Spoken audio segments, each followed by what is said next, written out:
Okay, Bismillahirrahmanirrahim.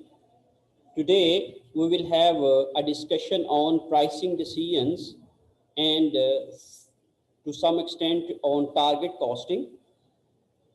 आज हम लोग जो है वो एक नए प्राइसिंग टेक्निक को डिस्कस करेंगे, that is absorption cost plus pricing. पिछली क्लास में हम लोगों ने इकोनॉमिस्ट अप्रोच ऑफ प्राइसिंग जो है वो डिस्कस करने की कोशिश की थी, जिसमें हम लोगों ने ये देखा कि इलास्टिसिटी ऑफ डिमांड की बेसिस के ऊपर हम प्राइस किस तरीके से सेट करते हैं। अगर हमारे पास मार्केट इंफॉर्मेशन अवेलेबल हो डिमांड के हवाले से एक प्रोडक्ट की, तो उसकी इंफॉर्मेशन को यूज़ करके हम लोग किस तरीके से अपना मार्जिन या मार्कअप कैलकुलेट करते हैं ऑन वेरिएबल कॉस्ट, और उसके बेस के ऊपर हम लोग है अपनी प्राइस जो है वो सेट करते हैं by adding margin in are variable cost.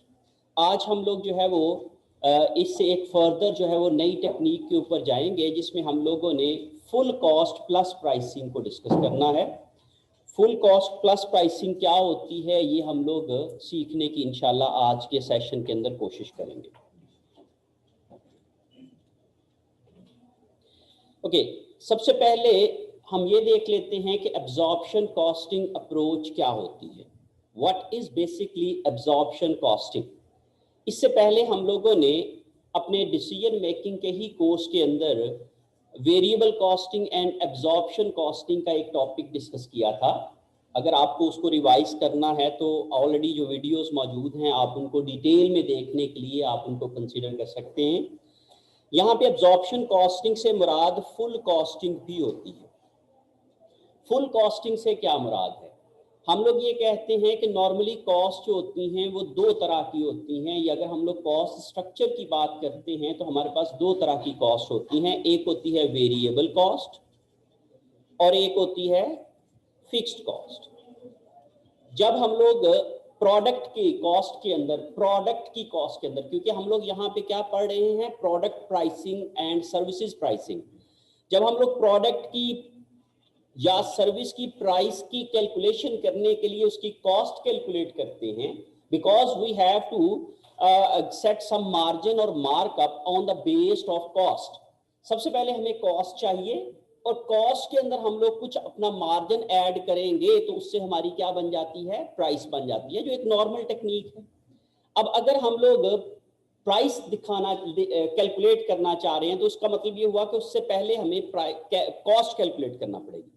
अब कॉस्ट हमने एक दो तरह की होती है, एक वेरिएबल होती है और एक फिक्स्ड होती है। जब हम लोग cost as a base variable लेते हैं और उसके ऊपर अपना मार्जिन मार्कअप कैलकुलेट करते हैं, तो वो हम लोगों ने पिछली क्लास के अंदर पढ़ने की कोशिश की थी, जिसमें हम लोगों ने इकोनॉमिस्ट अप्रोच को डिस्कस किया था और हम लोगों ने इकोनॉमिस्ट इलास्टिसिटी ऑफ डिमांड की बेसिस के ऊपर मार्कअप को कैलकुलेट किया और कॉस्ट के अंदर ऐड कर दिया तो हमारे पास प्राइस आ गई। अब हम लोग जो कॉस्ट कैलकुलेट करने जा रहे हैं या हम लोगों ने पहले सीखा है वो होती है full cost, which includes variable as well as fixed cost. हम सिर्फ वेरिएबल कॉस्ट को कंसीडर नहीं करते हैं बल्कि फिक्स्ड कॉस्ट भी उसके साथ ही ऐड कर लेते होते हैं, जिसमें हम लोग फिक्स ये मैं प्रोडक्ट कॉस्ट की बात कर रहा हूं। एक होती है प्रोडक्ट कॉस्ट, एक होती है मैन्युफैक्चरिंग कॉस्ट, एक होती है नॉन मैन्युफैक्चरिंग कॉस्ट। जो मैन्युफैक्चरिंग कॉस्ट होती है उसी को ही हम प्रोडक्ट कॉस्ट कहते हैं, which is included in the cost of product per unit. Per unit cost में जिसको हमने शामिल करना होता है वो प्रोडक्ट कॉस्ट कहलाती है। तो इसमें हम लोग डायरेक्ट मटेरियल है, डायरेक्ट लेबर है, वेरिएबल ओवरहेड्स होते हैं, ये तो होती हैं वेरिएबल कॉस्ट जो नॉर्मल हम लोग वेरिएबल कॉस्ट गिनते हैं। लेकिन इसके अलावा फिक्स्ड मैन्युफैक्चरिंग ओवरहेड्स भी होते हैं जिनको हम लोग फिक्स्ड मैन्युफैक्चरिंग कॉस्ट या फिक्स्ड प्रोडक्ट कॉस्ट कहते हैं। इज इट क्लियर जी?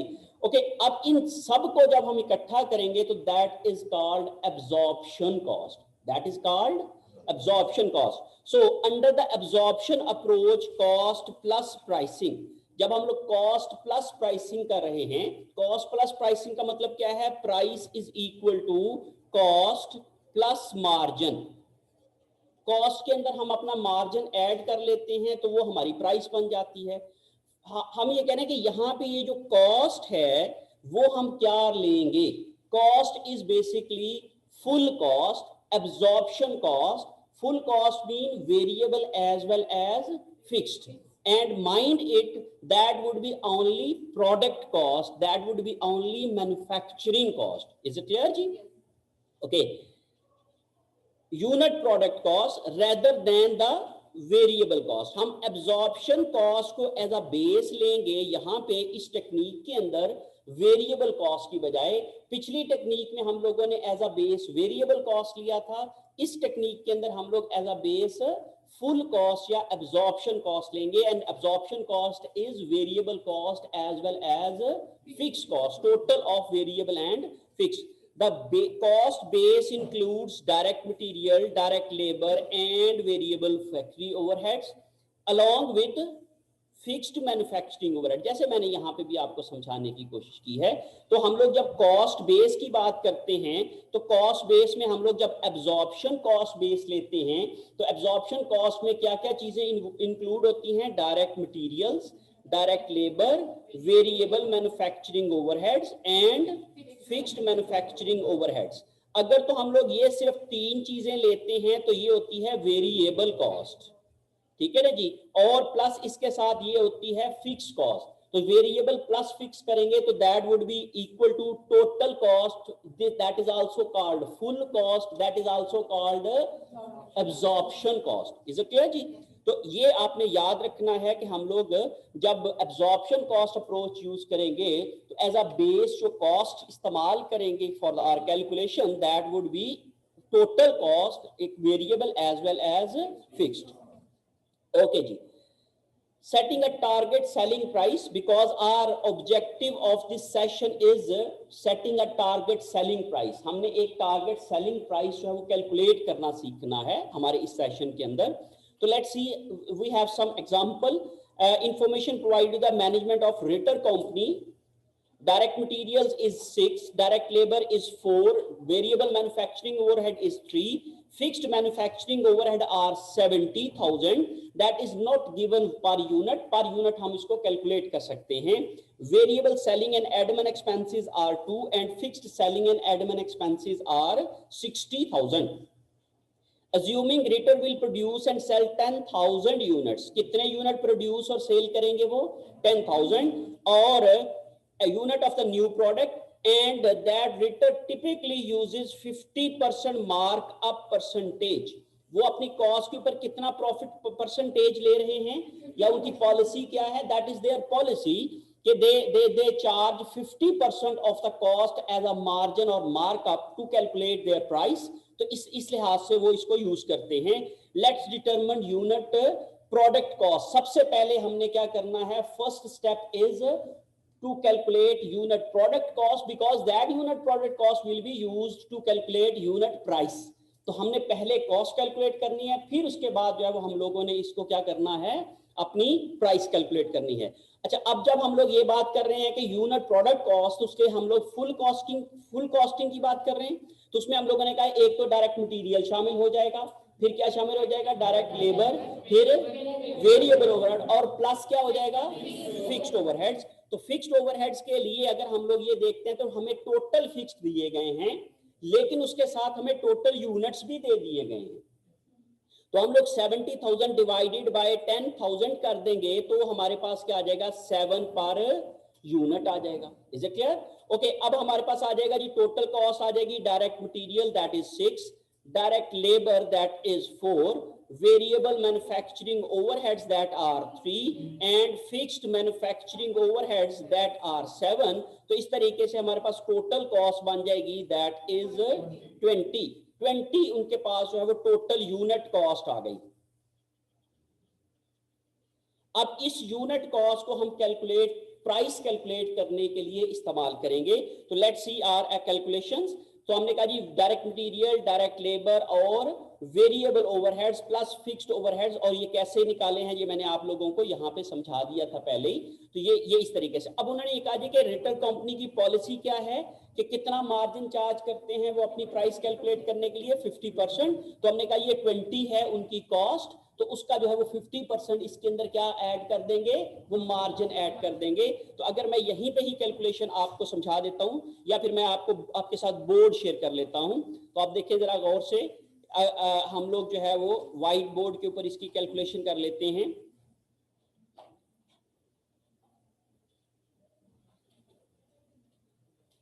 ओके जी, यहां पे हम लोगों ने कहा जी price is equal to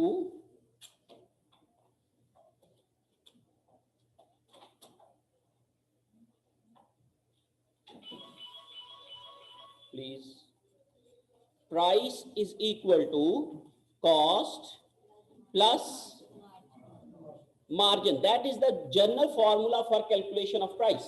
okay, तो हम ये कहते हैं जी price is equal to cost है हमारे पास, दैट इज, चले मैं इसको पहले फॉर्मूला लिख लेता हूं, कॉस्ट प्लस मार्जिन का मतलब होता है cost multiply by margin percentage, is it जी। ओके, अब हमने कहा जी कॉस्ट हमारे पास कितनी है 20 प्लस, फिर हमने लिखा जी कॉस्ट है जी 20 मल्टीप्लाई बाय 50%। तो जो अब जब हम लोगों ने 20 प्लस 20 का 50% लिया तो ये कितना आ जाएगा जी 10, तो दैट इज इक्वल टू 30। तो हमारी प्राइस क्या आ जाएगी, दैट इज 30। और अगर मैं इसका जो है वो इसी फॉर्मूला को ड्राइव कर देता हूं तो इसमें से price is equal to cost common आ गई, तो ये आ जाएगा 1 प्लस मार्जिन परसेंटेज। इस तरीके से ये भी आपका डायरेक्ट फॉर्मूला बन सकता है, इसको भी आप यूज कर सकते हैं। अदरवाइज आप टोटल कैलकुलेशन को आप इस्तेमाल करके क्या कर सकते हैं, अपनी प्राइस को, टारगेट प्राइस को कैलकुलेट कर सकते हैं। तो बड़ी सिंपल सी कैलकुलेशन है जो आप लोगों ने बेसिक मैथमेटिक्स के अंदर या फिर आप लोगों ने अपनी 9th 10th की क्लासेस के अंदर जो है वो सीखी होगी। तो ये वाली बिल्कुल छोटी सी कैलकुलेशन है जो कि हम लोग जो है वो इस तरीके से परसेंटेज का यूज करके, इस्तेमाल करके क्या कर सकते हैं, कैलकुलेट कर सकते हैं। तो याद रखिएगा price is equal to cost plus margin, और यहां पे हम लोगों ने जो कॉस्ट यूज करनी है वो कौन सी करनी है, full cost, that is variable as well as fixed. Okay जी, अब हम बात कर लेते हैं जी नेक्स्ट, कि ये हमें समझ आ गई कि किस तरीके से हम लोग जो है वो अपनी प्राइस, टारगेट प्राइस जो है वो कैलकुलेट कर सकते हैं। तो फर्स्ट ऑफ ऑल हमारे पास जो टोटल कॉस्ट थी और कॉस्ट के ऊपर हम लोगों ने 50% मार्जिन को ऐड किया, तो दैट इज 30 आर प्राइस, जो मैंने अभी आप लोगों को समझाने की कोशिश की है। ओके जी, अब हम बात कर लेते हैं कि यहाँ पे हमने अभी यूज किया है 50%, ऐसे ही है ना जी 50%। अब ये 50% ये नहीं हो सकता कि हम अंदाजा लगा ले कि भाई हमारा अंदाजा है या हमारी ख्वाहिश है कि हम 50% रख लें, नहीं, इसकी भी बाकायदा से कैलकुलेशन होती है कि हम ये कैसे असेस करेंगे कि ये 50% ही होगा, ये 40 क्यों नहीं हो सकता, ये 20 क्यों नहीं हो सकता, ये 100 क्यों नहीं हो सकता। Getting my point. तो ये सारी चीजें जो हैं वो हम लोग अपने डेटा को यूज करके, जो प्रीवियस जो इंफॉर्मेशन है हमारे अकाउंट्स की, या हमारे पास जो प्रीवियस ईयर्स का डेटा है, या हमारे पास जो मार्केट की इंफॉर्मेशन है, या हमारे पास जो कॉस्ट की एस्टिमेशंस हैं, उनको यूज करके हम क्या करेंगे, ये वाली परसेंटेज भी असेस करने की कोशिश करेंगे। ओके, अब markup percentage can be based on industry, the rule of thumb. Industry के बेस के ऊपर जो है वो रूल ऑफ थंब हम यूज करके क्या कर सकते हैं, ये परसेंटेज की असेसमेंट कर सकते हैं। कंपनी ट्रेडिशन और it can easily be calculated, या तो कंपनी की ट्रेडिशन हो, मीन कंपनी ये कहती है जी कि हमारी पॉलिसी है कि हम जो भी कॉस्ट होगी उसके ऊपर 50% जो है अपना मार्जिन चार्ज करेंगे, what's ever the reason is. हो सकता है उसके बिहाइंड पे उन्होंने कोई कैलकुलेशंस की हुई हो, ठीक है कि नहीं, लेकिन ये एक ये फिलॉसफी हो सकती है। दूसरा क्या है कि रूल ऑफ थंब है जी इंडस्ट्री में इतना ही मार्जिन चल रहा है, ऐसे है कि नहीं। तुम भी हमने ये देखा कि भाई अगर कोई फ्रूट इंडस्ट्री है तो फ्रूट के ऊपर जो है वो हम कहते हैं जी कि नॉर्मली इतना मार्कअप मार्जिन चलता है। जैसे हम लोग कहते हैं अपेरल इंडस्ट्री है जिसमें, तो उसमें कहते हैं जी नॉर्मली कितना है जी 10%, 20%, 30% ही मार्जिन चलता है। तो मीन ये क्या है, बेसिकली इंडस्ट्री का एक क्या है नॉर्म है, उसको हम लोग एज अ थंब रूल इस्तेमाल कर सकते हैं। और तीसरा क्या है कि हम लोग उसको कैलकुलेट कर सकते हैं। Is it clear. तो हम लोग यहाँ पे जो मार्जिन परसेंटेज है उसको कैलकुलेट करना सीखते हैं कि हम इसको कैसे कैलकुलेट कर सकते हैं। तो equation for calculating of markup percentage in absorption cost is shown below. ये मार्कअप परसेंटेज इस तरीके से आप कैलकुलेट करते हैं। सबसे पहले हम लोग लिखते हैं required rate of return, required return on investment. सबसे पहले हम लोग रिक्वायर्ड रिटर्न ऑन इन्वेस्टमेंट लेते हैं कि भाई हमारी कितनी इन्वेस्टमेंट है और उसके ऊपर हमें कितना प्रॉफिट चाहिए। हमें कितना जो है वो उसके ऊपर रिटर्न चाहिए, कितना हमें जो है वो हमारा साल का प्रॉफिट होना चाहिए, तो हमने कितने पैसे इन्वेस्ट किए हैं और उसके ऊपर कितने हमें प्रॉफिट मिलना चाहिए, ये हम लोग पहले सबसे असेस कर लेते हैं और इसको हम यूज करते हैं। प्लस इसमें हम लोग मल्टीप्लाई बाय इन्वेस्टमेंट करते हैं, तो इस तरीके से क्या आ जाता है हमारे पास टारगेट इन्वेस्टमेंट और टारगेट प्रॉफिट आ जाता है। प्लस हम लोग करते हैं जी सेलिंग एंड एडमिन एक्सपेंसेस, क्योंकि हम लोगों ने यहाँ पे जो टोटल यूनिट प्रोडक्ट कॉस्ट के अंदर सिर्फ मैन्युफैक्चरिंग एक्सपेंसेस लिए थे, हम लोगों ने बाकी एक्सपेंसेस इसमें ऐड नहीं किए थे, तो इसलिए हम लोगों ने ऊपर जो है वो क्या लेना है, न्यूमरेटर में सेलिंग एंड एडमिन एक्सपेंसेस को भी ऐड करना है, और उसके बाद जो है वो यूनिट सेल्स हम लोग कितने करेंगे और मल्टीप्लाई बाय हमने यूनिट प्रोडक्ट कॉस्ट को करना है। तो इस इक्वेशन को यूज करके हम क्या कर सकते हैं, मार्कअप परसेंटेज की कैलकुलेशंस कर सकते हैं, जो हम लोगों ने अभी पिछली स्लाइड के अंदर 50% यूज किया है। ओके, अब आप जरा गौर करें कि लेट्स रिटर कंपनी 100,000 उनकी इन्वेस्टमेंट है, कितनी इन्वेस्टमेंट है 100,000 and product market and 10,000 units, और कितने यूनिट्स वो मार्केट में बेच रहे हैं, ये एक्सपेक्टेड डिमांड है 10,000 and the company requires what rate of return 20%। 20% company चाह रही है जी हमें रिटर्न ऑन इन्वेस्टमेंट भी मिलना चाहिए, जो हम अमाउंट इन्वेस्ट कर रहे हैं या हम लोग अपनी कैपिटल में लगा रहे हैं उससे हमें कितना प्रॉफिट मिलना चाहिए 20%। तो अब हम लोग जो है वो मार्कअप कैलकुलेट कर लेते हैं, तो अगर मैं उसी का ही जो है वो फॉर्मूला यहाँ पे ही कैलकुलेशन कर लेता हूँ, मार्कअप परसेंटेज का फॉर्मूला क्या है, return on investment multiply by investment plus selling and admin expenses divided by unit sales multiply by unit cost, ऐसे ही है ना जी। ओके जी, अब हम लोग देखते हैं जी रिटर्न ऑन इन्वेस्टमेंट जी 20% मल्टीप्लाई बाय इन्वेस्टमेंट है जी 1 लाख, इन दोनों की कैलकुलेशन कर लेंगे, प्लस इसमें हम लोगों ने selling and admin expenses add करने हैं, हमने कितने यूनिट बेचे हैं 10,000 multiply by per unit selling and admin expenses कितने थे, जो हमने शुरू में क्वेश्चन किया था उसका 2। ये चूंकि रिटर कंपनी की ही एग्जांपल चली आ रही है, तो इसलिए मैं आप लोगों को पिछले डेटा में से दिखा देता हूं कि इसकी जो है वो सेलिंग एंड एडमिन एक्सपेंसेस कितने हैं पर यूनिट, वेरिएबल और फिक्स कितने हैं बेटे 60,000। तो हम इन दो फिगर्स को इस्तेमाल करेंगे for our selling and admin expenses, variable as well as fixed both of.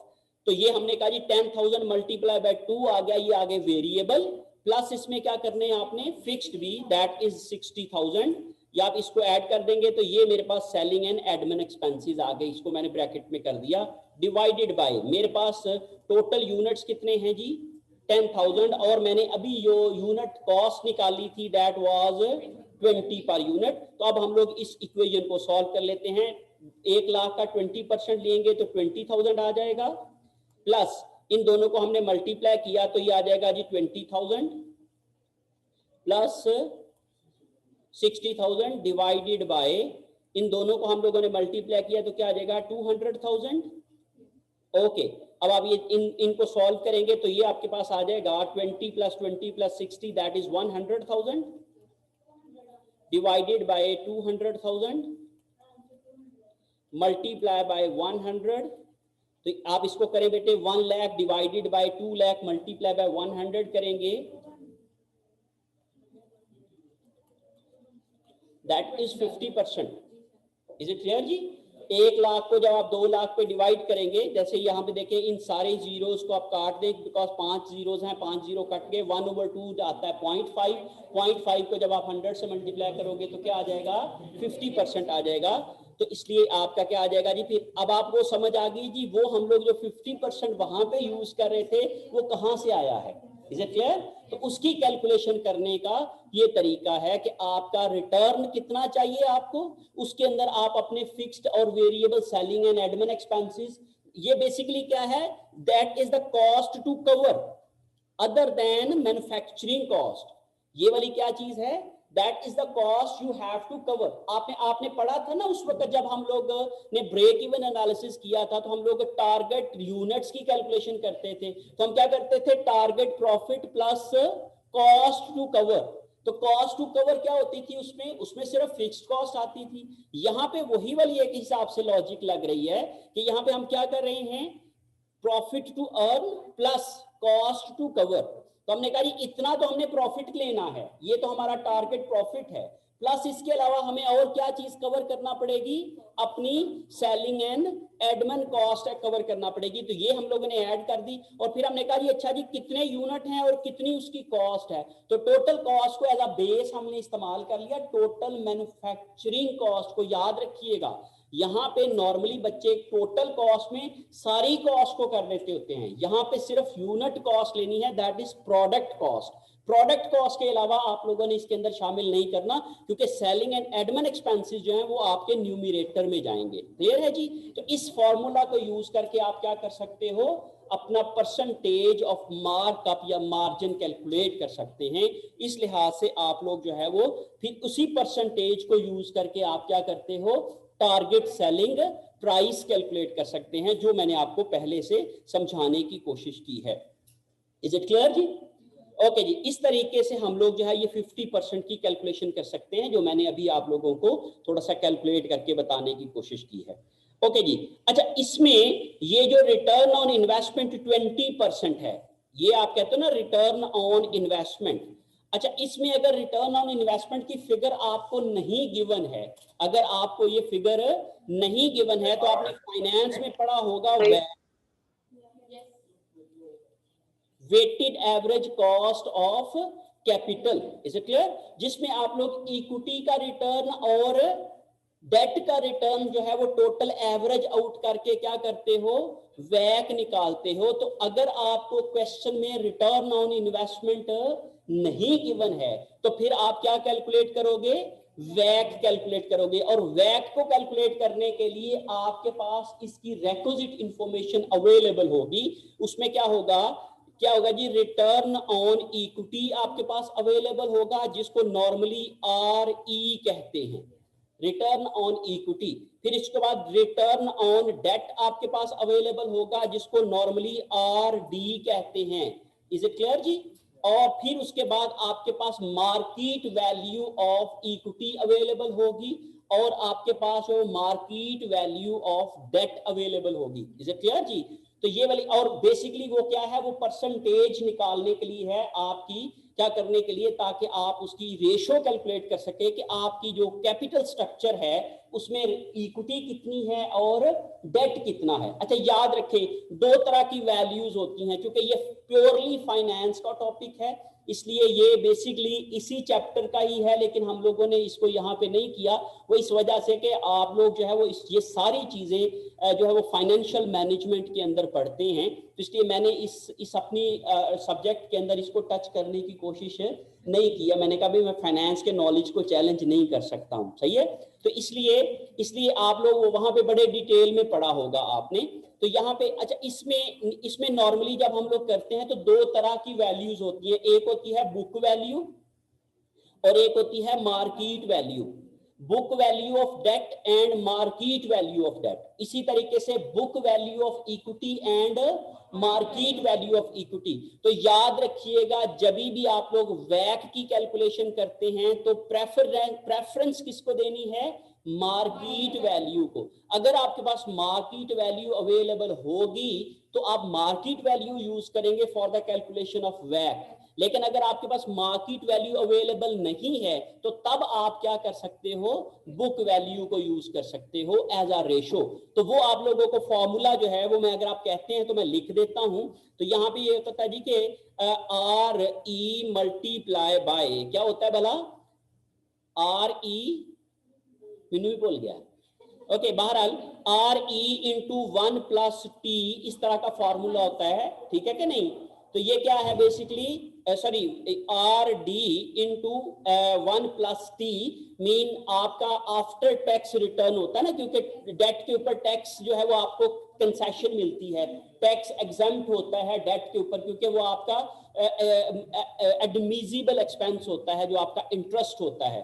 तो उसको आप लोग जो है वो प्लस इसके साथ मल्टीप्लाई बाय आप उसको जो है वो मार्केट वैल्यू ऑफ डेट कर देते हैं, प्लस इसके साथ रिटर्न ऑन इक्विटी जो है वो multiply by market value of equity कर देते हैं, डिवाइडेड बाय टोटल डेट है प्लस टोटल इक्विटी है। तो इस तरीके से आप क्या कर सकते हो, वैक की कैलकुलेशन कर सकते हो। ये एक सिंपल सा फॉर्मूला है वैक की कैलकुलेशन करने के लिए। Return on debt multiply by 1 plus T, ये एच नजर आ रहा है, ये बेसिकली क्या है, ये 1 प्लस टी है, ठीक है ना जी। ये 1 प्लस टी है, T for tax rate, T for क्या होता है, टैक्स रेट। आप टैक्स रेट प्लस आना है माइनस आना है, सॉरी माइनस आता है, सॉरी आफ्टर टैक्स होना है, 1 माइनस टैक्स, ठीक है ना जी। R D into 1 minus tax multiply by market value of debt plus return on equity into market value of equity divided by ये market total debt market value, ठीक है ना जी। और यहां पे भी मार्केट वैल्यू लेनी है। ये बेसिकली मार्केट वैल्यू एज आप सब लोग प्रोपोर्शन यूज हो रहा है, एज अ रेशियो यूज हो रहा है उस रिटर्न को क्या करने के लिए, प्रोपोर्शनेट करने के लिए या उसकी रेशियो के साथ उसको मल्टीप्लाई करने के लिए।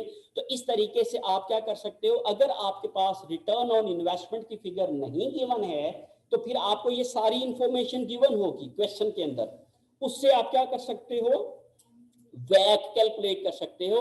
एंड वैक can be use for your calculation of return on investment as a return on investment for markup on absorption cost. Got it जी।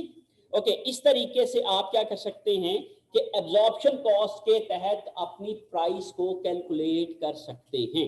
ओके, अच्छा, इसके अलावा भी रिटर्न ऑन इन्वेस्टमेंट के लिए बड़ी सारी फिलॉसफीज यूज होती हैं। आप इसको अपॉर्चुनिटी कॉस्ट भी as a return on investment ले लेते हैं।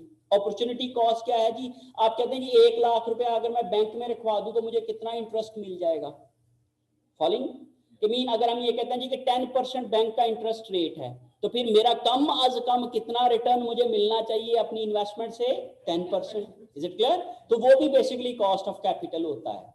तो इस तरीके से एज अपॉर्चुनिटी कॉस्ट भी आप क्या कर सकते हो, अपना जो है वो रिटर्न ऑन इन्वेस्टमेंट के तौर पे इस्तेमाल कर सकते हो, या इसको कॉस्ट ऑफ कैपिटल के तौर पे ले सकते हो।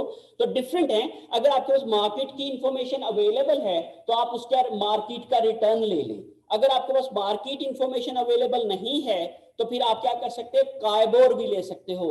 जो Karachi interbank interest rate जो होता है वो भी आप लोग जो है रिटर्न रेट को as a return on investment ले सकते हैं। और अदरवाइज अगर आपका एक रनिंग बिजनेस है, सपोज आप एक बिजनेस कर रहे हो और आपको पता है कि आप कितना प्रॉफिट साल का कमाते हो और एक नई प्रोडक्ट लॉन्च करने जा रहे हो आप, तो आपको पता है कि भाई आपका जो है वो इतना प्रॉफिट है साल का इन्वेस्टमेंट के ऊपर, तो अब मैं अगर इसको कमाऊंगा, अगर इससे मुझे कम मिलेगा तो फिर मुझे ये वाला प्रोजेक्ट जो है वो ये वाली प्रोडक्ट को लॉन्च नहीं करना चाहिए। यही है ना, ये देखिए ये कॉमन सेंस की बात है ना कि एक आदमी ऑलरेडी अगर 20% कमा रहा है और अगर इस किसी प्रोडक्ट के ऊपर उसको 10% मिलेगा तो क्या वो ये प्रूडेंट डिसीजन है कि वो 20% में से सरमाया निकाल के किस में लगा दे, 10% वाले में? फॉलो करें बात को।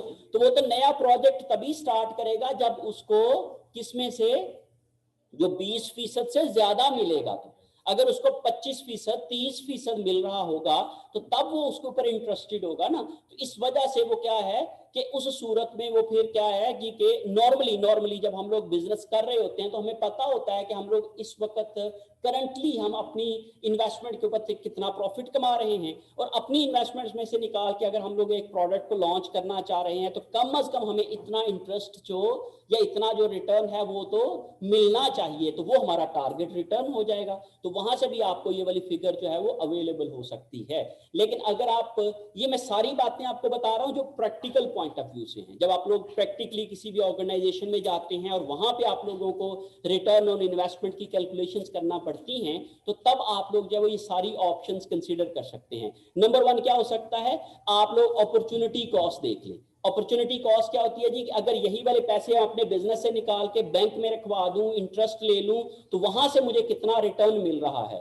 या मैं किसी को उधार दे दूं तो वो वहां से मुझे कितना मिल रहा है, तो वो मेरी क्या है, अपॉर्चुनिटी कॉस्ट है, तो वही मेरी क्या हो जाएगा, रेट ऑफ रिटर्न हो जाएगा, minimum rate of return, minimum है ये वाली बात। Is it clear? इसके ऊपर आप अपना जितना मर्जी अपना जो है वो आप ऐड कर सकते हैं। इसके अलावा भी रिटर्न निकालने के लिए आप लोगों ने बहुत सारे जो है वो मॉडल्स पढ़े होंगे फाइनेंस के अंदर जो है, जिसमें आप लोग जो है वो एसेट प्राइसिंग मॉडल भी पढ़ा हुआ होगा आप लोगों ने, और वो जो मार्केट रिस्क और रिस्क फ्री जो है वो इक्विटीज को या फिर इन्वेस्टमेंट्स को देख के आप लोग वो भी करते हैं। तो वो चूंकि मैं उस डिटेल में जाना नहीं चाह रहा हूं, सही है। एक तो तरीका ये है कि आप अपॉर्चुनिटी कॉस्ट ले लें कि अगर यही इन्वेस्टमेंट हम किसी और जगह पे इन्वेस्ट करें तो वहां से हमें कितना पैसा मिल सकता है, कितने परसेंट मिल सकता है, तो ये हमारी अपॉर्चुनिटी कॉस्ट होती है। इज इट क्लियर जी? दूसरा तरीका क्या है कि हम अपने एग्जिस्टिंग अगर हम लोग बिजनेस कर रहे हैं तो हमें पता होता है कि हम कितना रिटर्न कमा रहे हैं, तो वही हमारा क्या हो जाता है, रिक्वायर्ड रेट ऑफ रिटर्न हो जाता है। तीसरा क्या है कि हमारे पास अगर हमारा कैपिटल स्ट्रक्चर मौजूद है, डेट कितना है, इक्विटी कितनी है, तो उनको हम लोग यूज करके क्या कर सकते हैं, वैक की कैलकुलेशन कर सकते हैं, और वैक की कैलकुलेशन करके हम लोग as a return on investment जो है वो ये वाली वैक की फिगर को इस्तेमाल कर सकते हैं, और उसके नतीजे में हम लोग क्या कैलकुलेट कर सकते हैं, मार्कअप ऑन एब्जॉर्प्शन कॉस्ट की कैलकुलेशन कर सकते हैं। तो ये एक सिंपल सी कैलकुलेशन थी जिसको मैंने कॉम्प्लिकेट करने की कोशिश की है, बहुत सारी चीजों को इसके अंदर शामिल करके। तो वो होप्स हो कि आप लोग देखें इसको आप लोग प्रैक्टिकल पॉइंट ऑफ व्यू से सोचें। अभी आप लोगों ने जो प्रोजेक्ट करना है तो उसमें ऑफ कोर्स आपने प्राइसिंग तो करनी है, तो आपने अपने माइंड में कोई रेट ऑफ रिटर्न भी रखा होगा कि हमने इतने % रिटर्न कमाना है। फिर उसके बाद आपने फैसला करना है कि अपनी कितनी जो है वो फिक्स्ड कॉस्ट है उसको ऐड करना है, फिर आपने डिवाइडेड बाय, तो इससे आप क्या निकाल लेंगे, अपनी मार्कअप ऑन कॉस्ट निकाल लेंगे। तो उसको आप लोग जब अपनी कॉस्ट में ऐड करोगे तो आपको कम से कम पता चल जाएगा कि यार कम से कम इतनी प्राइस मुझे जरूर रखनी चाहिए अपनी प्रोडक्ट की, क्योंकि अगर मैं इतनी प्राइस नहीं रखूंगा तो मेरा टारगेट अचीव नहीं होगा। Is it clear? तो उससे ऊपर अगर आप समझते हो कि इससे ऊपर मेरी चीज बिक सकती है तो ऊपर रखें प्राइस को, लेकिन ये क्या है, ये वो कैलकुलेशन है जिसमें आपको कम से कम सेफ हैं आप ये देखते हैं कि कम से कम तो मुझे कम इतना प्रॉफिट मिल जाएगा अगर मैं इतनी प्राइस रखूंगा। तो समझ आ रही बात की? तो इस तरीके से आप लोग ये सारी की सारी कैलकुलेशन जो है वो अपने प्रोजेक्ट को करते हुए, अपनी प्रोडक्ट की जो है वो प्राइसिंग करते हुए जो है वो आप लोग इनको कंसीडर करेंगे। और जाहिर है जब आपको अपनी प्रोडक्ट की प्राइसिंग करनी है तो उसके लिए पहले आपको क्या चाहिए, उसकी कॉस्ट चाहिए, उसके ऊपर कितनी वेरिएबल कॉस्ट है, कितनी फिक्स कॉस्ट है, वो सारी की सारी कॉस्ट की आप एक लिस्ट बनाएंगे, उसको कैलकुलेट करेंगे, और फिर उसके बाद जो है वो आप इस काबिल होंगे कि आप उसकी प्राइस जो है वो डिसाइड कर पाए। समझ गए जी बात को? ओके जी। What are the problems with the absorption costing approach? Absorption costing की problems क्या हैं? Absorption costing approach essentially assume that customers need the forecasted unit sales and will pay whatever price the company decides to charge. Basically क्या है जी कि जो company है वो ये सोच रही है कि हमें जो है वो एक तो जो कस्टमर की नीड है फोरकास्टेड यूनिट सेल्स की, मीन हम ये कहते हैं जी कि कस्टमर्स हमारे इतनी हमारी प्रोडक्ट खरीद लेंगे, तो ये हमारी एस्टिमेशन है कि हमने ये कहा जी कि हमारी इतनी जो है वो एक्सपेक्टेड डिमांड हो सकती है। लेकिन अगर वो ना हो तो, फॉलो करें बात को, अगर वो उतनी डिमांड नहीं होती है तो फिर हमारी ये सारी की सारी कैलकुलेशन जो है वो क्या हो सकती हैं, गलत हो सकती हैं, हमें हमारी जो एस्टिमेशंस हैं वो प्रॉब्लम कर सकती हैं। तो चूंकि ये वाली किस पे बेस कर रही है, अजम्पशन पे। किस अजम्पशन पे? कि हम इतने नंबर ऑफ यूनिट्स क्या कर लेंगे, मार्केट में सेल कर लेंगे, whatever the price of the company decides to charge. और दूसरी बात ये क्या है कि जो भी कंपनी प्राइस डिसाइड करेगी उसके ऊपर इतने यूनिट बिकेंगे ही बिकेंगे, ठीक है। लेकिन हमने कहा था price has a very very impact on unit sales, because इन दोनों का आपस में क्या है, एक रिलेशनशिप है ना। वो जो लॉ ऑफ डिमांड है वो क्या कहता है कि if you change the price your demand will be changed. समझ गए बात को? अब यहां पे हम अजम्पशन ले रहे हैं जो मर्जी प्राइस रखो सेल इतनी ही रहनी है, तो ये तो ब्रांड्स में तो हो सकता है, ठीक है। लेकिन आम जो कंज्यूमर गुड्स होती हैं, जो कम्पिटेटिव गुड्स होती हैं, जिसमें कंपटीशन होता है, उसमें पॉसिबल नहीं हो सकता। तो इसलिए ये एक इसकी प्रॉब्लम है कि हमने ये अज्यूम कर लिया है कि हम जो मर्जी चार्ज कर देंगे, हम कस्टमर के साथ जैसा मर्जी सलूक करें उसने हमारे पास ही आना है। तो ऐसा तो पॉसिबल नहीं होता ना। आप किसी के साथ सलूक अच्छा करोगे तो वही दोबारा मिलने के लिए आएगा, अदरवाइज तो नहीं आएगा ना।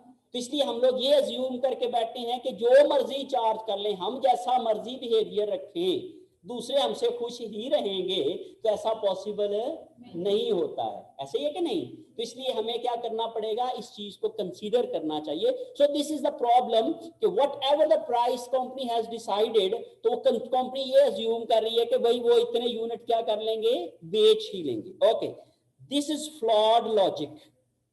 ये तो लॉजिक सही नहीं है। और क्यों सही नहीं है वो मैंने सारी एक्सप्लेन करने की कोशिश की है कि क्योंकि जब हम लोग डिमांड और सप्लाई के रिलेशनशिप को देखते हैं तो उसमें हमें फिर नजर आता है कि अगर हम लोग प्राइस कम करेंगे तो हो सकता है हमारी डिमांड ज्यादा हो जाए, और अगर हम लोग प्राइस को ज्यादा करेंगे तो हमारी डिमांड कम हो जाएगी। और चूंकि हमारी प्राइस के ऊपर जो मार्कअप है वो किस पे बेस कर रहा है, उसकी कैलकुलेशन में एक अमाउंट कौन सी वाली आ रही है बेटे? अगर आप फॉर्मूला में देखें तो कौन सी आ रही है? Unit sales. अब तो यूनिट तो हमने पहले ही डिसाइड कर ली है प्राइस से, या इस तरह से कह लें कि प्राइस को डिसाइड करने के लिए हम कौन सी फिगर को यूज कर रहे हैं? यूनिट्स की। तो ये एक प्रॉब्लम है, ये एक इसकी लिमिटेशन है। ये क्या हो सकता है, इसकी वजह से हमारे रिजल्ट्स जो हैं वो बिल्कुल एक्यूरेट नहीं आ सकते हैं। ये एक अंदाजा तो हो सकता है, एक एस्टिमेशन तो हो सकती है, लेकिन ये एग्जैक्ट जो है वो प्राइस की कैलकुलेशन पॉसिबल नहीं हो सकती, क्योंकि ये जो लॉजिक हम यूज कर रहे हैं ये एक फ्लॉड लॉजिक है। और ये जो है वो आप समझ लो कि उसको हम लोग इन नॉर्मल कंडीशंस में यूज नहीं कर सकते हैं। तो ये एक इसकी जो पोटेंशियल प्रॉब्लम हो सकती है for of absorption costing technique. So हम लोगों ने यहाँ पे इस हवाले से जो प्राइसिंग के पॉइंट ऑफ व्यू से दो टेक्निक्स को सीखने की कोशिश की है। नंबर वन कौन सी टेक्निक थी? हम लोगों ने वेरिएबल कॉस्ट प्लस प्राइसिंग के ऊपर, जिसमें हम लोगों ने इकोनॉमिस्ट अप्रोच को यूज किया था, और इलास्टिसिटी ऑफ डिमांड को यूज करके आपने प्राइस के ऊपर मार्जिन या मार्कअप और अल्टीमेटली प्रॉफिट मैक्सिमाइजिंग प्राइस को कैलकुलेट करने की कोशिश की थी, जो मैंने पिछले लेक्चर में आप लोगों को 24th लेक्चर में आपको समझाने की कोशिश की थी। अगर आप उसको रिवाइज करना चाह रहे हैं तो आप उस लेक्चर को जो है वो उस वीडियो को देख सकते हैं। उसमें बड़ी डिटेल में हम लोगों ने न्यूमेरिकल के साथ जो है वो कैलकुलेशंस के साथ सीखने की कोशिश की थी।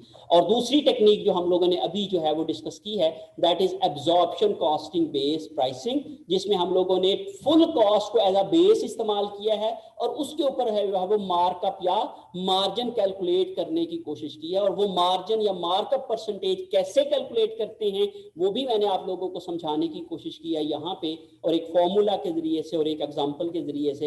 होप्स हो कि आप लोग इन तमाम चीजों को अच्छे से अंडरस्टैंड कर गए होंगे और आप अपने प्रॉब्लम्स को या न्यूमेरिकल एक्सरसाइजेस को जो है वो अब अटेम्प्ट कर सकते हैं।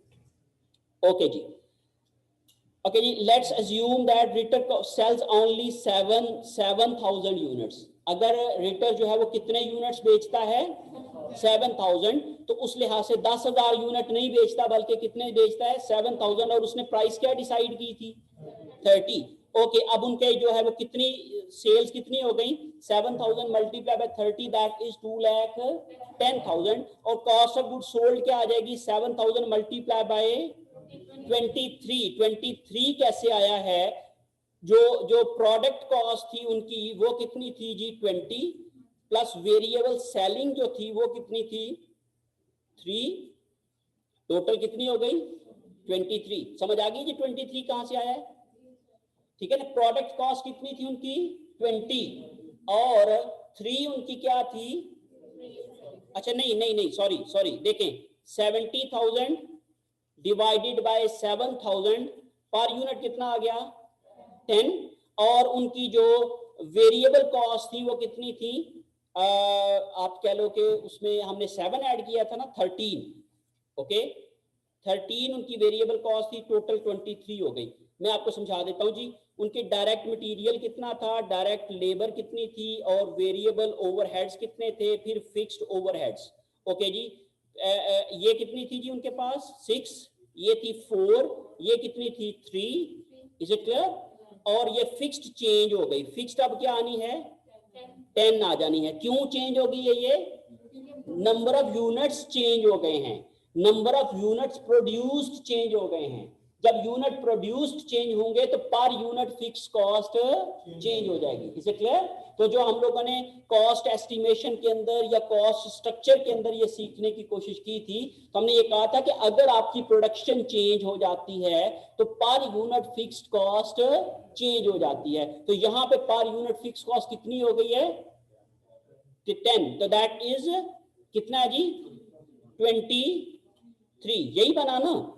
ओके, अब ये 23 के लिहाज से 7000 को मल्टीप्लाई किया तो कितना आ गया 1,61,000। और हम लोगों ने कहा जी ग्रॉस मार्जिन है इसका 49,000 और सेलिंग एंड एडमिन एक्सपेंसेस हैं ये वेरिएबल प्लस फिक्स्ड दोनों को मिला के कितने हैं 74,000। ये कैसे आए हैं? ये आए जी 7,000 मल्टीप्लाई बाय 2 प्लस इसमें किया है जी 60,000। तो अब आप देखें दोनों को मिला के कितने बनते हैं 74,000 ये आ गए। और जब हम लोगों ने इसको किया तो यहाँ पे हमें क्या आ गया लॉस हो गया। और आप अगर इसकी रिटर्न ऑन इन्वेस्टमेंट देखें तो वो जो हम लोग 50% या 20% रिटर्न ऑन इन्वेस्टमेंट कह रहे थे, यहाँ पे तो हमारे 25% लॉस हो गया। क्लियर होगी बात? क्या फैक्टर चेंज करने से? यूनिट सोल्ड चेंज करने से।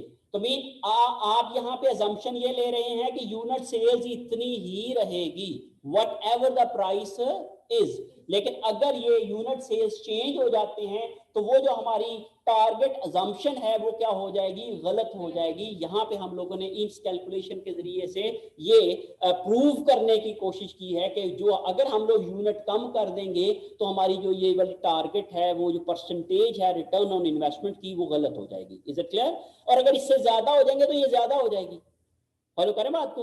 अगर हम ये कह देंगे कि ये 15,000 यूनिट सेल कर दिए उन्होंने 10 की बजाय, तो 15,000 यूनिट के ऊपर उनका ये वाला जो प्रॉफिट ऑन परसेंटेज है या प्रॉफिट परसेंटेज है वो क्या हो जाएगी मजीद बढ़ जाएगी, 20% से भी एक्सेस हो जाएगी। क्लियर होगी बात? तो वो फिर सेम नहीं रहेगी। तो इसलिए हम लोग ये कह सकते हैं कि अगर हम लोग ये यूनिट असेस करके चल रहे हैं तो हमें पता होना चाहिए कि हमने कम से कम इतने यूनिट ही सेल करने हैं। लेकिन बहरहाल ये एब्जॉर्प्शन कॉस्टिंग टेक्निक की एक लिमिटेशन है, एक प्रॉब्लम है जिसको हमें अंडरस्टैंड करना चाहिए while we are in practical fields. और प्रैक्टिकली हम लोग जो है वो अगर प्राइस को असेस करने के लिए कोई भी कैलकुलेशन कर रहे हो तो। ओके जी,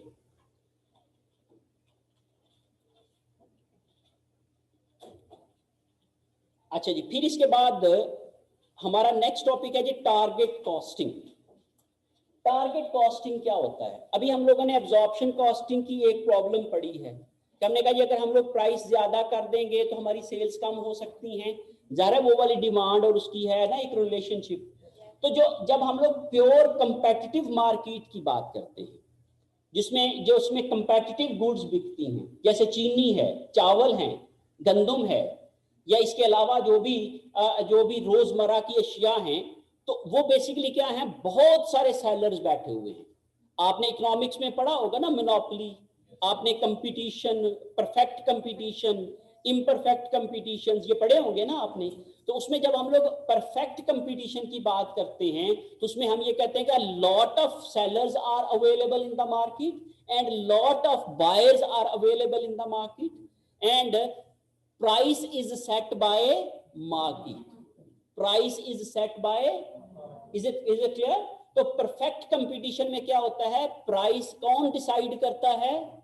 हम नहीं कर सकते, कंपनी डिसाइड नहीं कर सकती है। तो फिर किसको डिसाइड करना होती है? मार्केट को। और मार्केट कैसे डिसाइड करती है? डिमांड एंड सप्लाई के ऊपर। जहां पे डिमांड सप्लाई के बराबर हो जाती है वो क्या हो जाती है? मार्केट प्राइस आ जाती है, जो आपने इकोनॉमिक्स में पढ़ा होगा। ओके, अब हम ये कहते हैं कि जब हम लोग परफेक्ट कंपटीशन की मार्केट की बात करते हैं तो उसमें हमारे पास प्राइस को सेट करने की चॉइस नहीं रहती। गल ही खत्म हो गई कि नहीं? जो हम लोग पहले चीख के कह रहे हैं जी प्राइस ऐसे सेट करते हैं, प्राइस ऐसे सेट करते हैं, एक कंडीशन ऐसे आ गई जहां पे प्राइस हमारे इख्तियार में ही नहीं है। तो जब हमारे इख्तियार में नहीं है तो तब फिर क्या करें, हाथ पे हाथ रख के बैठ जाएं? नहीं, फिर हमें क्या करना पड़ेगा, दूसरी साइड के ऊपर खेलना पड़ेगा, कॉस्ट के ऊपर। फॉलो करें बात को, क्योंकि हमारा ऑब्जेक्टिव क्या है, टू मैक्सिमाइज प्रॉफिट। अगर हम प्राइस के जरिए से अपना प्रॉफिट मैक्सिमाइज नहीं कर सकते हैं तो फिर हम कैसे करें, तो फिर हमें कॉस्ट की साइड पे देखना पड़ेगा। इज इट क्लियर जी? Okay, the target costing is the process of determining maximum allowable cost. यही मैंने भी बात की ना कि जब हम लोग प्राइस सेट नहीं कर सकते हैं तो अब हमें क्या करना पड़ेगा, अपनी कॉस्ट को देखना पड़ेगा, और हम लोग ये देखते हैं कि what is the maximum allowable cost. Maximum allowable cost को हम लोग जो है वो कैलकुलेट कर लेते हैं for a new product and then developing a prototype that can be made for maximum target cost figure. फिर हम लोग एक प्रोटोटाइप जो है या उसकी एक जो है वो जो आप समझ लो कि टेस्ट रन्स करते हैं, जिसमें हम लोग उस प्रोडक्ट को उस कॉस्ट की रेंज के अंदर बनाने की कोशिश करते हैं। सबसे अच्छा इस्तेमाल जो है वो टारगेट कॉस्टिंग का चाइना कर रहा है। चाइना को आप जाके कह दें जी हमने 40,000 की मोटरसाइकिल बेचनी है, हमें 10,000 बचना भी चाहिए, वो कहते हैं जी बिल्कुल ठीक है, आपको 30,000 की मोटरसाइकिल दे देंगे हम। अब वो आप देख ले, वो बना बना के दे रहे हैं। तो बेसिकली वो यूज कर रहे हैं टारगेट कॉस्टिंग को। वो प्राइस पहले सेट हो जाती है जी, प्राइस इतनी है, कस्टमर ने इतने की चीज लेनी है, वो कहते हैं जी सो के कस्टमर ने इतने की लेनी है, हमारा 10% 20% मार्जिन होगा, वो माइनस करते हैं, देखते हैं जी कितनी उनकी कॉस्ट होनी चाहिए, फिर उसकी वो प्रोटोटाइपिंग करते हैं, फिर उसको टेस्ट रन करते हैं, फिर वो टेस्ट प्रोडक्शन करते हैं, फिर देखते हैं कहाँ कहाँ पे वो कॉस्ट को क्या कर सकते हैं, मिनिमाइज कर सकते हैं, कहाँ कहाँ से कॉस्ट को सेव कर सकते हैं, और उस लिहाज से वो क्या कर लेते हैं, अपनी टारगेट को अचीव कर लेते हैं। तो इस टेक्निक को हम क्या कहते हैं, टारगेट कॉस्टिंग। क्लियर है जी? Okay, the equation for determining target price is shown below. Target cost को जो है वो हासिल करने के लिए इक्वेशन जो है, target cost is equal to anticipated selling price और market selling price. Anticipated market price ही होती है, और माइनस डिजायर्ड प्रॉफिट, कि आपका प्रॉफिट उसमें से कितना है। तो फिर आप उसके नतीजे में जब अपना प्रॉफिट उसमें से निकाल लेते हैं अपनी टारगेट प्राइस में से, तो बाकी आपके पास क्या बच जाती है, टारगेट कॉस्ट बच जाती है। Once the target cost is determined, जब हम लोग टारगेट कॉस्ट को एक दफा कैलकुलेट कर लेते हैं, the product development team is given the responsibility of designing the product so that it can be made for no more than target cost. तो फिर हम लोग जो है वो जो प्रोडक्ट डेवलपमेंट टीम होती है जो कि कंपनीज के पास होती है, तो वो क्या करती हैं, फिर उनको ये टारगेट दे देती हैं कि भाई ये आपका टारगेट है, अब आपने प्रोडक्ट बनानी है तो इस प्राइस, इस टारगेट, इस कॉस्ट की रेंज के अंदर बनानी है। फिर वो क्या करते हैं, ये डिफरेंट मेथड्स को अप्लाई करके, कॉस्ट की मैनेजमेंट को जो है वो अप्लाई करके क्या कर सकते हैं, उसको जो है वो उस कॉस्ट के अंदर जो है वो बनाने की कोशिश करते हैं या बनाते हैं। तो ये बेसिकली आप समझ लो कि एक स्ट्रेटेजिक मैनेजमेंट अकाउंटिंग टेक्निक्स में गिनी जाती है। जो डिफरेंट कॉस्ट मैनेजमेंट टेक्निक्स आ जाती है ना, उनमें से एक टेक्निक जो है वो टारगेट कॉस्टिंग भी है। टारगेट कॉस्टिंग के जरिए से कंपनीज क्या करती हैं, कंटिन्यूअस इंप्रूवमेंट को लेके आके तो क्या करती हैं कि अपनी कॉस्ट को मिनिमाइज करने की कोशिश करती हैं। इसी के ही तनाजुर में ज़ाहिर टारगेट कॉस्ट को अचीव करना है ना। अब वो ये कहते हैं अच्छा कौन कौन सी कॉस्ट ज्यादा है, मैं एग्जांपल दे देता हूं आपको। वो ये कहते हैं यार हम लोग एमी से इतना मटेरियल खरीद के स्टोर में रख देते हैं, स्टोर कीपर भी रखा हुआ है, स्टोर का रेंट भी दे रहे हैं, उसके एसेट्स की डेप्रिसिएशन भी पड़ रही है, इसके अलावा और बहुत सारी जो है उसके एक्सपेंसेस भी हैं, कंप्यूटर सिस्टम भी बनाया हुआ है। तो ऐसे करते हैं कि यार इसको स्टोर को खत्म कर देते हैं, जस्ट इन टाइम पे चले जाते हैं। इससे क्या हुआ कि वो तमाम कॉस्ट जो स्टोरेज की थी वो सारी की सारी क्या हो गई, खत्म हो गई, इलिमिनेट हो गई। फॉलो करें बात को। फिर उन्होंने कहा अच्छा एम्प्लॉइज को इतना ट्रेंड कर दो, इतना मोटिवेट कर दो कि वो खुद से ही काम सही करना शुरू कर दे, और वो जो ऊपर बैठाया हुआ है हम लोगों ने फोरमैन, उसकी छुट्टी करा दें। गेटिंग माई, समझ आ रही बात की? तो ये भी क्या है, कॉस्ट मैनेजमेंट टेक्निक। फॉलो करें बात को। फिर हमने कहा अच्छा यार क्वालिटी को चेक करना चाहिए, एक बंदा ऐसे करके घूरता रहता है पूरी प्रोडक्शन लाइन को, अच्छा कोई बोतल घट तो नहीं चुक के बाहर रख दे, तो हम अपने प्रोसेस को इतना इंप्रूव कर दें कि हमारे डिफेक्ट्स आए ही ना, तो फिर क्वालिटी डिपार्टमेंट भी खत्म कर दे। So these are the cost eliminations, और कंपनीज करती हैं। कंपनीज ने एवी नहीं टारगेट कास्ट को अचीव किया हुआ, जो जो जो जो यूरोप है या जो फॉरेन है, या उन्होंने ये सारी की सारी टेक्निक्स को अप्लाई किया हुआ है। एक और टेक्निक यूज होती है kaizen costing, that is another emerging concept. अब काइजन कॉस्टिंग क्या है? जब हम लोग JIT सिस्टम अप्लाई करते हैं, जस्ट इन टाइम, ठीक है ना, तो उसके लिए जो हम लोग यूज करते हैं अकाउंटिंग सिस्टम, उसमें हम लोग काइजन कॉस्टिंग भी अप्लाई करते हैं। अब काइजन कॉस्टिंग क्या कहता है? काइजन कॉस्टिंग कहता है जी कि काइजन का बेसिकली जैपनीज वर्ड है, और ये कहते हैं जी कि कंटिन्यूअस इंप्रूवमेंट। हर साल हर महीने का टारगेट होता है कि इस महीने हमने इतनी कॉस्ट सेव करनी है। हमारी लेबर आ रही थी 3 रुपए पर यूनिट, अगले महीने का टारगेट है 2.9 पर यूनिट आनी चाहिए। कहां कहां पे हमारे लैग्स हैं, कहां कहां पे हमारी कॉस्ट जाया हो रही है, उसको क्या करना है?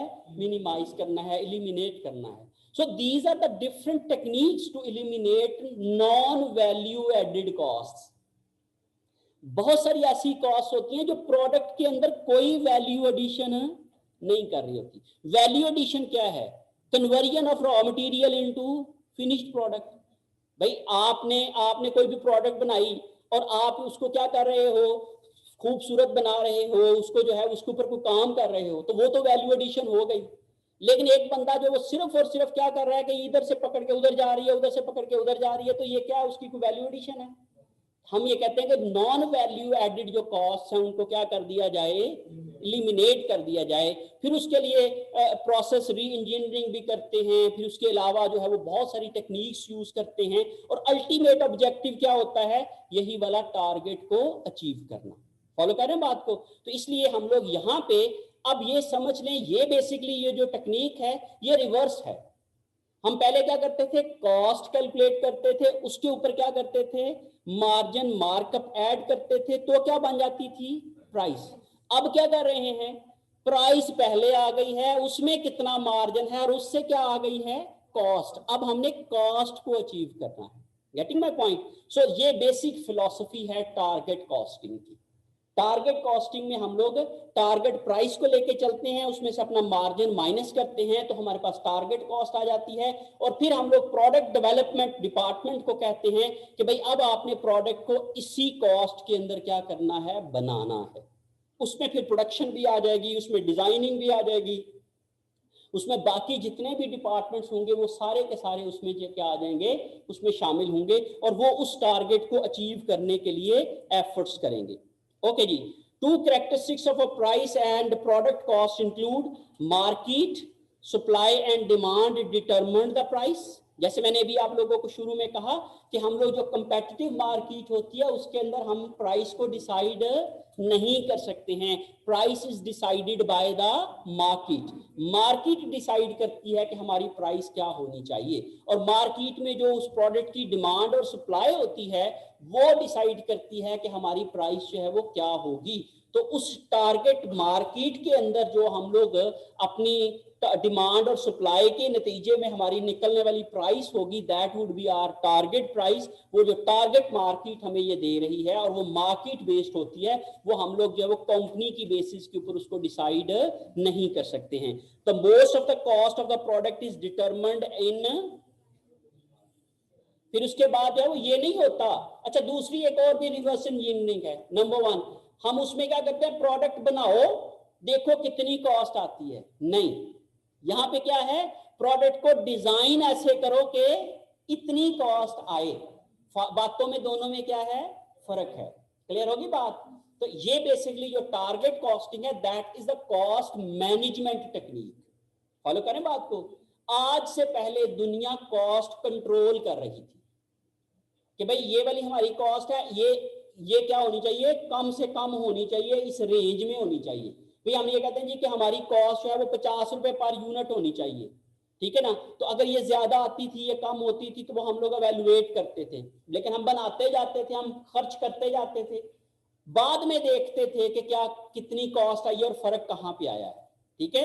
लेकिन अब ये वाली जो टेक्निक है ये कहती है नहीं, टारगेट सेट करो और अपनी कॉस्ट को उसके अंदर मैनेज करो, और ये कहां से शुरू हो जाएगी, from the very beginning of the production, जो डिजाइनिंग स्टेज होती है उसी से ये स्टार्ट हो जाएगी। और हम अपनी प्रोडक्ट को, अपने प्रोसेस को, अपनी सारी प्रोडक्शन फैसिलिटीज को हम डिजाइन ही इस तरीके से करेंगे कि वो वाली जो है वो हमारा टारगेट, जो कॉस्ट का टारगेट है वो अचीव हो सके, और हम लोग जो है वो अपनी कॉस्ट को उसमें मैनेज कर सके।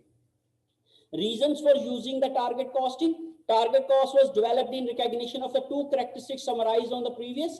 दो चीजें थी जैसे हम लोगों ने कहा कि एक तो number one, price is not determined by the company, that is determined bye market. Market से डिटरमिन होती है, और मार्केट में डिमांड और सप्लाई की बेस के ऊपर कंपेटिटिव मार्केट के अंदर जो वो प्राइस हमें मिलती है, हम डिसाइड नहीं करते हैं। We do not give price to the market, market give us the price, number one rule. और नंबर टू रूल क्या है, ऑल द कॉस्ट और most of the cost are planned at designing stage. हम production करने से पहले ही सारी cost की कैलकुलेशन कर लेते हैं।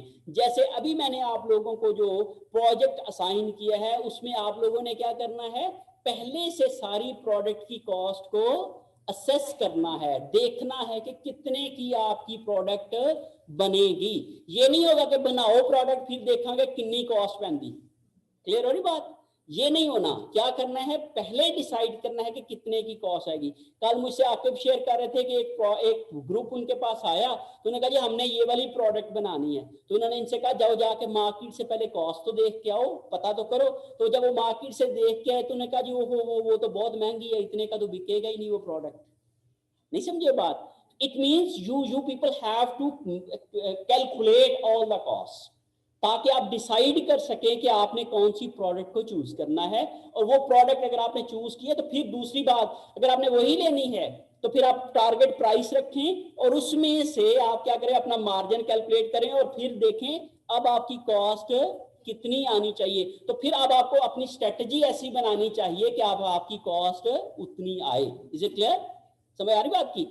Okay, target costing begins the product development process by recognizing and responding to existing market prices. हमने existing market prices को respond करते हुए अपनी जो प्रोडक्ट है उसकी डिजाइनिंग, उसकी डेवलपमेंट, उसकी प्रोडक्शन उसी तरीके से मैनेज करना होती है।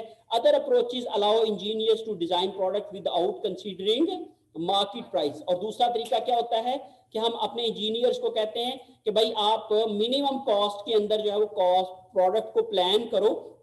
हम ये नहीं कहते कि ये प्राइस है, प्राइस के बगैर भी, जैसे हम लोग अभी ये कर रहे हैं, जब मैं आप लोगों को कह रहा हूं कि आप प्राइस को छोड़ो, फिलहाल क्या है आप ये देखो कि आपकी कॉस्ट क्या आ रही है, फिर उसके मुताबिक जो है वो फैसला कर लेंगे कि अच्छा मार्केट कंपेटिटिव प्राइस है कि नहीं है, तो उस लिहाज से फिर हम लोग अपना फैसला कर सकते हैं। तो दूसरी अप्रोच जो है वो यूज ये होती है कि हम लोग प्राइस को सेट असाइड कर दें और हम अपने पास से ये देखें कि हम मिनिमम कॉस्ट के अंदर कितनी प्रोडक्ट को कैसे डेवलप कर सकते हैं और किस तरीके से उसको बना सकते हैं। सो जो basic philosophy of this technique is we do not decide the price, price is decided by the market, and to achieve that target cost and by using that market price we deduct our margin from that price and we calculate our target cost, and to achieve that target cost we start working from designing stage, and most of the cost is calculated at designing stage, and then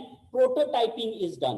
prototype किया जाता है, been उसकी test production की जाती है, 1 2 4 units बना के देखे जाते हैं, फिर देखा जाता है अच्छा उसकी क्वालिटी वही बन रही है, उतनी कॉस्ट में बन रही है, और इस तरीके से जब उसकी टेस्ट रन किया जाता है और हम लोग जब सारी की सारी कॉस्ट जो है वो बिफोर प्रोडक्शन असेसमेंट करने की कोशिश करते हैं। तो this is the all target costing technique. Is it clear? इसमें बड़े सिंपल से क्वेश्चन होंगे, मार्केट की प्राइस ये है, इतना आपका मार्जिन है, और उसमें से जब आप मार्जिन कैलकुलेट करोगे तो what is your target cost. तो उस लिहाज से the target costing focus companies cost reduction efforts in, जैसे मैंने भी आपको बताया कि कंपनी क्या करेगी, कॉस्ट रिडक्शन के ऊपर जाएगी, कॉस्ट मिनिमाइजिंग के ऊपर जाएगी। जैसे मैंने आपका कॉस्ट ऑफ क्वालिटी को एलिमिनेट कर देंगे, जैसे वो स्टोरेज कॉस्ट को एलिमिनेट कर देंगे। आजकल कंपनीज ने अपने जो वेंडर्स हैं ना उनके साथ मुआहदे किए होते हैं। वो क्या करते हैं, वो ये कहते हैं कि हमारा माल आपके गोदाम में ही पड़ा रहेगा, लेकिन जब हमें जरूरत होगी हम आपको क्या करेंगे, कंप्यूटर सिस्टम पे ऑर्डर प्लेस कर देंगे, वो उनको मिल जाएगा ऑनलाइन, और वो अगले दिन या उसी वक्त क्या कर देंगे, डिस्पैच कर देंगे और सप्लाई दे देंगे। अब हमने क्या किया, हमने अपने वेंडर को यूज किया फॉर आवर ऑपरेशंस। हमारा जो स्टोर है वो किसके पास पड़ा हुआ है, हमारे वेंडर के पास। हमें अपने स्टोर की, स्टोर कीपर की, उसकी कैलकुलेशंस की जरूरत ही नहीं है। तो इस तरीके से हम लोगों ने क्या कर लिया, अपनी कॉस्ट को मिनिमाइज कर लिया, हमने अपनी कॉस्ट को एलिमिनेट कर दिया। इसी तरीके से सुपरविजन की कॉस्ट है। तो जो जर्नल रूल है for the elimination of cost, elimination of cost का जनरल रूल क्या है, assess your non value added cost. आपके प्रोडक्शन प्रोसेस के अंदर नॉन वैल्यू एडेड कॉस्ट कौन कौन सी हैं, उनको आप क्या करो, एलिमिनेट कर दो।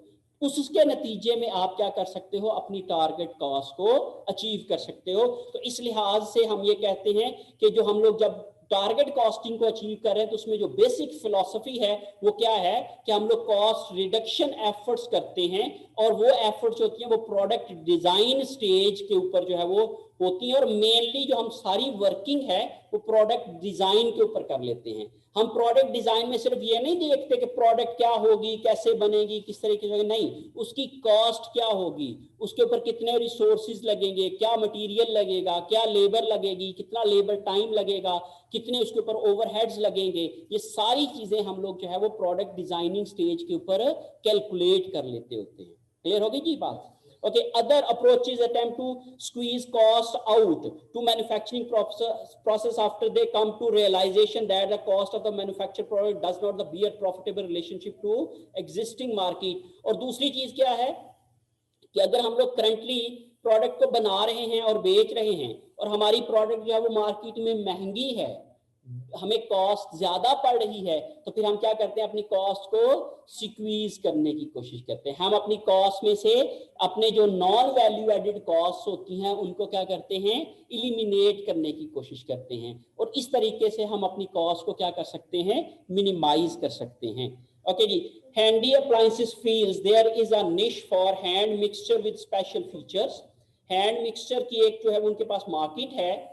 The marketing department believes the price 30 would be about the right, and that the about 40,000 mixer could be sold। वो ये कहते हैं कि 30 प्राइस जो है वो राइट होगी और उसके ऊपर जो है वो कितने यूनिट्स बेच पाएंगे, वो 40,000। 2 million is required to gear up the production। उनको ये प्रोडक्शन करने के लिए कितनी इन्वेस्टमेंट चाहिए, 2 मिलियन की, 20 लाख की इन्वेस्टमेंट उनको चाहिए। The company required a 15% return on investment, और 15% उनका क्या है, रिटर्न ऑन इन्वेस्टमेंट है। तो इससे क्या आ जाएगा, उनका टारगेट प्रॉफिट आ जाएगा। इज इट क्लियर जी?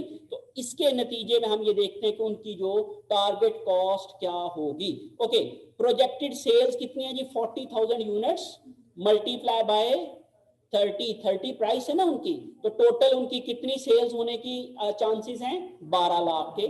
ओके, अब इसमें से डिजायर्ड प्रॉफिट कितनी इन्वेस्टमेंट है, 2 मिलियन की, और उसके ऊपर रिटर्न कितना है, 15%। तो 2 मिलियन का 15% लिया, कितना हो गया, 3 लाख। और उसको जब हम लोगों ने टोटल सेल्स में से डिजायर्ड प्रॉफिट को माइनस किया तो हमारे पास क्या आ गया, target cost.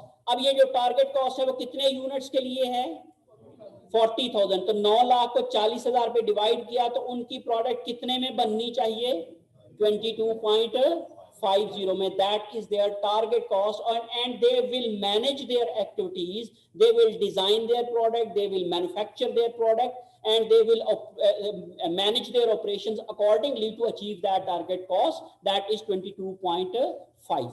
each functional area within handy appliances would be responsible for keeping the actual cost within the target established in for that area, उस जो हैंडी मिक्सचर के लिए उन्होंने जो भी प्रोडक्शन करनी है, डिजाइनिंग वाले अपना रोल प्ले करेंगे, एचआर वाले अपना रोल प्ले करेंगे, ऑपरेशंस वाले अपना रोल प्ले करेंगे, जो परचेजिंग वाले अपना रोल प्ले करेंगे. Every department of the company will play their role to achieve that target, not only the single department. ये सिंगल डिपार्टमेंट के लिए that would be a coordinated effort, जो सारे लोग मिलके इसको जो है वो अचीव करने की कोशिश करेंगे. तो in this way we can apply target costing technique. Thank you so much. Hope so कि आप लोग जो है वो इन बेसिकली ये कॉन्सेप्चुअल सारी बातें थी. कैलकुलेशंस बड़ी छोटी छोटी सी हैं, मिनिमम सी हैं, आप लोग उनको भी कर सकते हैं और आप लोग जो है वो इन तमाम चीज़ों को अच्छे से समझ के होंगे. Thank you so much for being with me. दुआ में याद रखिए. ओके जी.